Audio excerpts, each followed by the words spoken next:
The facts are in. Men are more forgetful than women?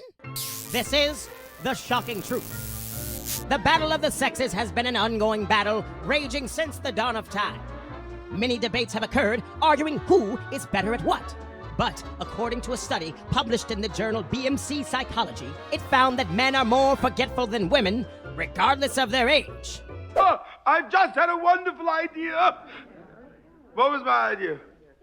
To reach this conclusion, 37,405 men and women ages 30 and older were part of a longitudinal population health study called Hunt 3. The study participants were asked 9 questions about their memory. These included questions regarding whether their memory has changed since they were younger and whether they have problems remembering dates or events that happened a few days or years ago. Men reported the most problems for 8 out of 9 questions. Overall, the researchers found that memory problems increased with age. But in all age groups, men reported more memory problems than women.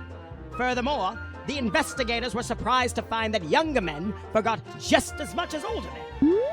Researchers say, we have speculated a lot about why men report more frequent problems with remembering than women do, but have not been able to find an explanation.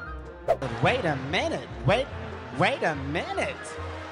In this narrator's unbiased opinion, there isn't enough evidence to prove that men are more forgetful. But until more studies are done, I have to live with the results. This has been The Shocking Truth, brought to you by Dherbs.com.